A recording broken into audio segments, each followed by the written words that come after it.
Yo, what's good, guys? I'm gonna make this intro quick because the microphone is about to die. But it's day 304. It is 6:15 in the morning. I woke up naturally, all right, no alarm, at 5:20 this morning. So I got 50 grams of protein from a protein shake. Everybody's talking about rice. Everybody's like, oh, white rice, white rice. Try instant potatoes, all right? Trust me on this. Go to the store, they're cheap as fuck, instant potatoes. Just pour it in a bowl. You don't even have to boil water with it. I literally just go to the sink, turn the faucet to hot, get really hot water, and then just pour that in the bowl. And you got instant potatoes, 50 grams of carbs, just a lot more filling too. And I'm pretty sure they're less calories, because if you guys don't know, potatoes are the most satiating food in the world. Like, look it up. They're the most satiating food in the world. So I'm not gonna sit here for, 45 minutes and boil potatoes. I'm just gonna get instant potatoes in a box. Debatable the quality of them, but do I really care? It's carbs is carbs. It says it on the box. You just get like good quality, real, instant potatoes from Idaho or wherever you want to get them. And, I think that that's as good as anything. So I'm going to get into, my accountability, making sure I hold myself to the standard that gets me to my goals, which is 2,600 calories. Yesterday on paper, 2,755, which means, I went over. But the thing is, I wanted to talk about eating out because a lot of people struggle with just eating out, whether it's fast food or whether it's going to restaurants or whatever. Because if your family or your girlfriend or your friends are like, hey, let's go out to eat, and it's like an hour's notice, and I'm on a calorie deficit, I gotta stick to my calories. It's 6 p.m. and I only have 600 calories left, and they want to go to a pizza spot or a Mexican restaurant. Yesterday was, for me, a Mexican restaurant. You need to be planning accordingly if you're going to go out to eat. I've made this known to my parents. If they're going to go and ask me to go out to eat on a short notice, I'm going to say no. And that's because I got to plan this shit. Throughout the day, I'm subconsciously, and I've gotten to this over time, it's just, became a habit of looking in my fridge, right, in the morning, knowing what I have in the fridge, planning my day accordingly so I know when I can eat, what I can eat to stick to my calorie goal and spread it out over the whole day. I don't want to go to bed hungry. So I want to save some calories for the end of the night. But usually if I'm going to eat at home, right, I got really good food. Like, I go low calorie, high voluminous food, like steamed vegetables, chicken. If you go out to eat, you're going to get a small portion for a high calorie amount of food. So you have to structure your day different. And fortunately, yesterday, my parents told me, I planned it out on my calendar. I was able to plan my day, counting my calories, so that I saved about 1,400 calories for this dinner.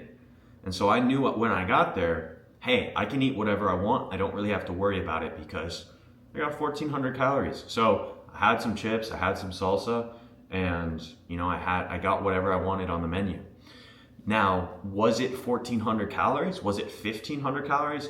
No, it wasn't by any means. But I put it in MyFitnessPal, just overestimating, because like I've been saying, I'd rather overestimate than underestimate. So 2755 is my calories. My steps are not showing up. For some reason, it just says no data. I don't know what's going on with the step app, but you can see there, I'm averaging 12,424. I know I didn't get 10K steps yesterday, so I'm not happy about that, but I'm going to get 10K today. And my last thing I wanted to say this morning is just talk about my consistency, because, you could go to the gym and have the best workout. You could have the most intense workout. You could eat clean that day. You could, get your cardio in as well. You could do all these things, have a protein shake, Have your vitamins, your supplements, all that stuff. You can have the perfect day, but it doesn't fucking matter because the next day hits and you're not consistent. You don't do it again. You do it once a week.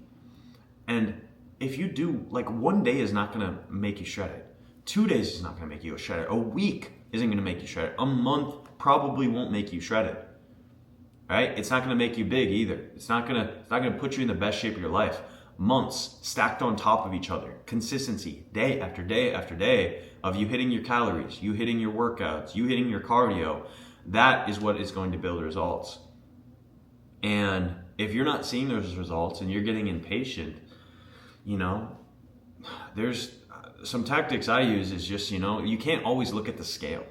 All right, you got to look visually in the mirror. Some people take the scale too serious. And something I've done is I'm only lost a pound.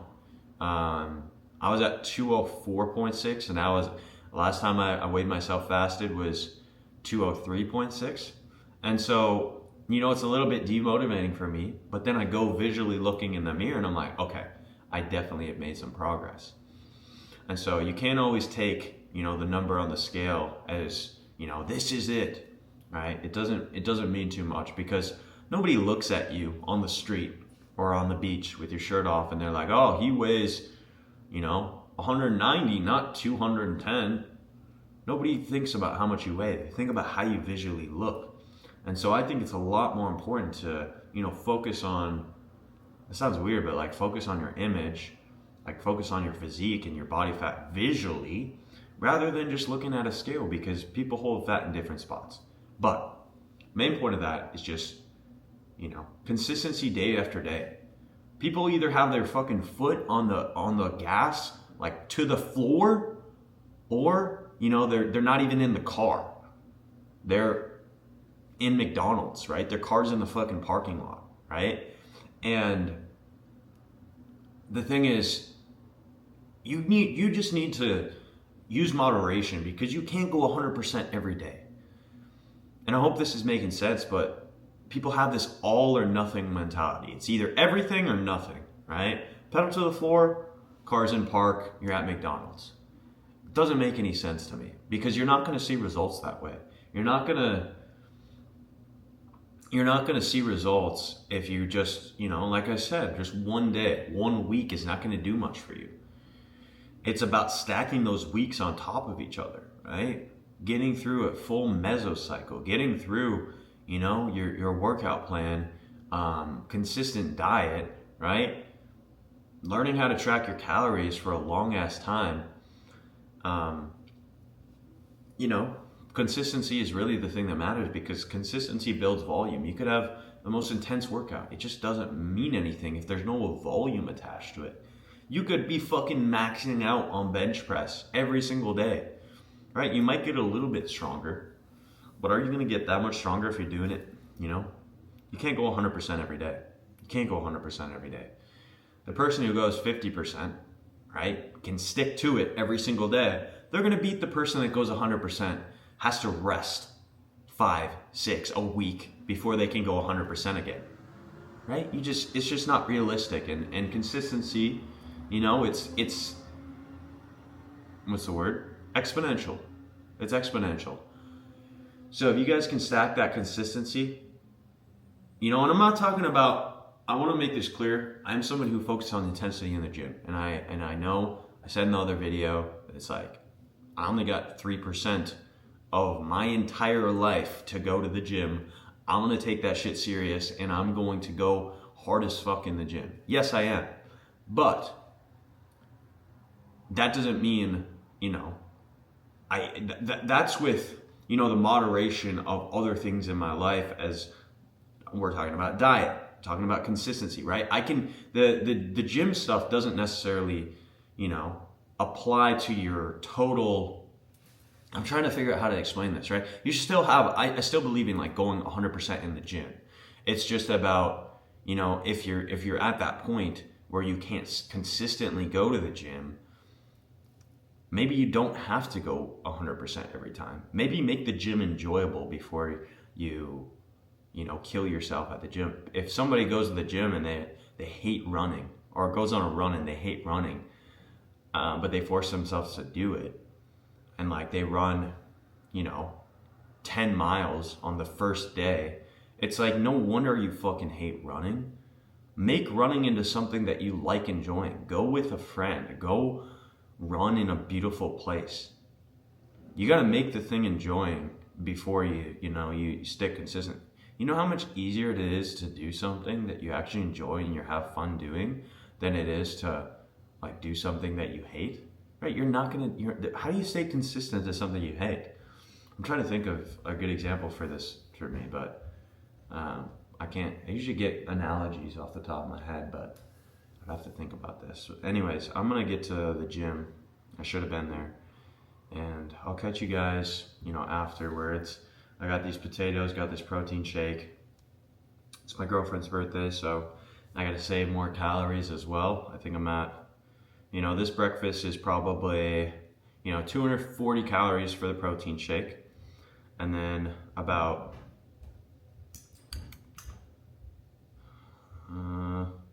let's say about 360 calories for the potatoes. And so that's about, 600 calories for breakfast, which is not bad. And for lunch, I don't know what I'll eat. Probably just canned chicken.